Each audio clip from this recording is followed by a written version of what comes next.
ajili ya mechi ya kesho. Kocha, maandalizi kuelekea katika mchezo wa kesho. Mechi ya kwanza umeshinda goli 4. Mechi ya pili maandalizi yakoje? Comment est la préparation pour le match de demain, parce que le premier match tu avais gagné 4-0. Ahsanti, thank you very much, and sorry pour ces retards, ces petits retards. Comme je viens chaque jour de Kimbiji, c'est presque 1h30 d'ici, donc je m'excuse par respect à tous les journalistes. Anasema samani kwa kuchelewa sababu anatoka anaishi mbali Kimbiji huko karibia saa 1:30. Kwa kweli mumsamehe sana. Haya sio nizamu kuwaweka muda wote huu, lakini sababu alikotokea ni mbali. Okay. La vérité c'est que actuellement en ce moment-là, les joueurs de mon équipe Yanga, ils sont très fatigués. C'est une réalité. Ils sont fatigués parce qu'il y a eu vraiment une succession de matchs. Nous avons eu 2 matchs durs, surtout le match d'Azam et le match de Mtibwa, malgré qu'on a gagné Mtibwa, mais c'était dur, avec aussi le match contre Zalan. Donc, cette succession de matchs fait que l'équipe actuellement, elle est fatiguée. Et la preuve, comme vous avez vu, Khaled Ocho il est sorti après 20 minutes et c'est une blessure de fatigue vraiment. C'est des signes vraiment que tous les joueurs sont fatigués en ce moment. Kwanza kwa timu wana uchovu, wachezaji wana uchovu sababu mechi zimefatana. Wametumia nguvu sana kwenye mechi ya Azam, pia mechi ya Mtibwa japokuwa pia tulishinda, ila na mechi nyingine ya Zalan.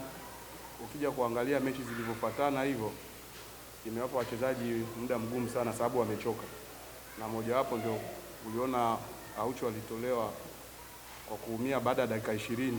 Ilikuwa ni saini pia ya uchovu ndio imesababisha hiyo kuumia. So ukweli wachezaji wamechoka kutokana na lakini mes joueurs nous sommes tous responsables et nous avons donc une responsabilité. Tout le travail il a été fait sur le plan mental. Parce que vous savez, c'est difficile quand vous gagnez un match 4-0, pour motiver les joueurs, il faut vraiment les responsabiliser et mettre dans la tête qu'il faut respecter, qu'il faut avoir l'état d'esprit de Champions League. Quel que soit l'adversaire, quel que soit le résultat que vous avez fait, vous devez être responsable, avoir une attitude, un état d'esprit de Champions League. Donc il faut, même si on est fatigué, même si on a gagné 4-0, il faut continuer à respecter l'adversaire. C'est le sens même de cette compétition inter-pays, inter-club africaine qui doivent apporter une autre dimension à cette équipe. Donc il faut avoir cette attitude et cet état d'esprit. Et cette attitude et état d'esprit doit être exprimé sur le terrain. Exprimé sur le terrain. Et c'est ce qu'on a essayé vraiment de mettre dans la tête des joueurs. Anajua kama wachezaji wake wote ni wachezaji wakubwa ambao wana hiyo responsibility ya wachezaji wakubwa, na wamewekwa hiyo responsibility ya kujua kama mechi hiyo ni Champions League. Mechi hiyo ni Champions League na mechi ya Champions League inabidi kujiandaa kama Champions League. Ijapokuwa mmeshinda goli 4-0, so lazima mheshimu mpinzani, lazima mujitume kwa kujua kama mechi ya Champions League ni tofauti na mechi hizo zingine. Ni mechi ambayo inaleta utofauti kwa wachezaji na kuwaonesha ukubwa wenu.